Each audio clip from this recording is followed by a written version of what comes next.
What's up, guys? I'm Justin Stenstrom from Elite Man Magazine, and in this video I'm going to share with you how to become more resilient. Resiliency is one of the most important traits to have in life. It picks you up when you fall down, it keeps you going when you're struggling, it makes you succeed when you think all else is failing and you're actually going to fall on your face. It's a characteristic that every successful person has, and the more successful you are, typically the more resiliency you have. But if you're lacking resiliency, I'm going to help you get some more in this video. So let's dive right into it. The first thing that you have to do to become more resilient is to push yourself physically. This is probably the easiest way to become more resilient, to actually work that resiliency muscle, is to actually stress your regular muscle and to push yourself constantly to your limit at the gym. Not just going to the gym and half-assing it, not just going for a stroll in the park, but actually really straining your muscles and actually straining yourself past what you think you can do. Because in every serious workout there comes a point where you actually want to give up, or you want to quit, or you don't think you can do more reps or more sets,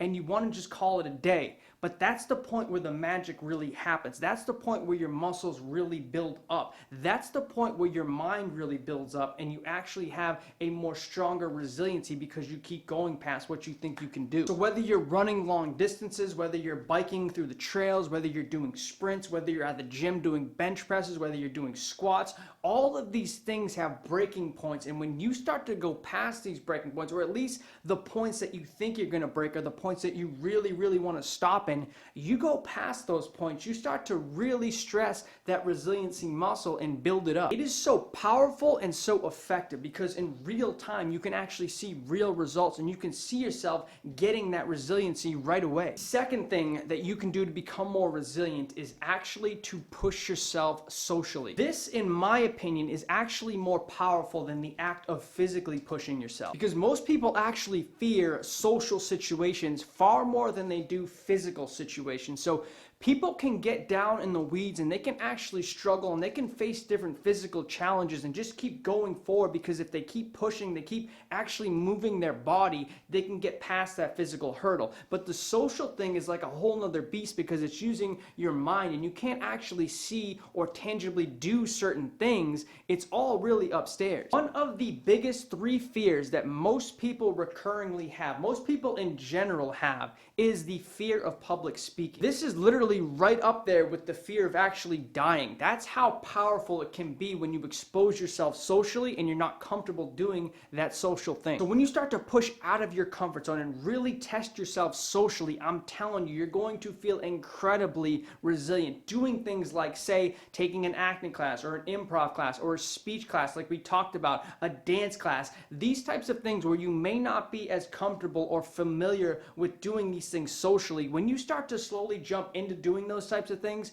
you're going to feel incredible. This is so powerful because, again, you're doing things that you don't even think that you can do. You're pushing yourself past what you even thought that you were capable of. And when you come out on the other side of things, you realize that you're so much more powerful than you ever realized. And in turn, that resiliency is just going to shoot through the roof. Third thing that you have to do to become more resilient is to let go of things in the past that have caused you pain. Now, I'm not saying that you have to like all the bad shit that's happened in your life. I'm not saying that you have to look back on the past and change your perspective on it and pretend like it was a good thing, or you have to suppress it and act like it never happened. What I'm saying is you have to accept that these things happen and you have to be able to move on. The sooner that you can just accept these things and let them go, the faster you're going to be able to move on from them. The more you think about these things, the more you dwell in the past, the more that you allow it to have all these negative emotions over you, the more it's going to bring you down over time and the less that you're going to be able to get over. And again, I'm not saying you have to like all this shit, but what I am saying is, believe it or not, you actually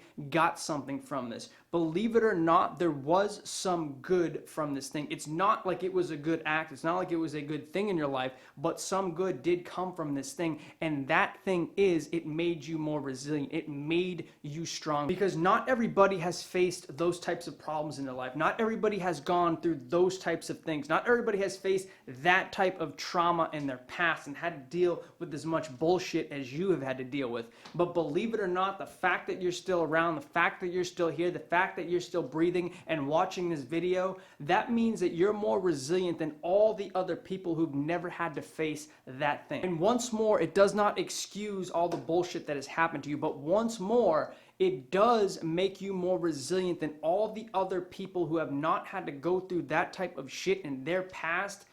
The faster that you just let that shit go and just recognize that you have this resilient power inside you, the better off you're going to be and the more resilient you're going to become. And that's really the fourth thing that you have to do. You actually have to recognize that you have a superpower. Believe it or not, the more shit that you've faced in life, the more crap that you've had to deal with over the years, the more trauma that you've endured, the more of a superpower of resiliency that you have. I'm not just feeding you a bunch of bullshit either. I truly 100% believe this. I've seen people from all different walks of life with all different types of problems, and the one common factor that I see over and over again is that the people who have faced the most traumatic, crazy bullshit that you could ever imagine people facing in life, those people are the most resilient people I have ever met. So again, just that realization that you have a superpower deep inside you right now that most people do not have. Just that realization can be enough to tap into that, to unlock it and bring it about and help you become more resilient in the shit that pops up from this point going forward. I'm telling you, don't forget how powerful you really are and all the shit that you've endured and overcome in your life.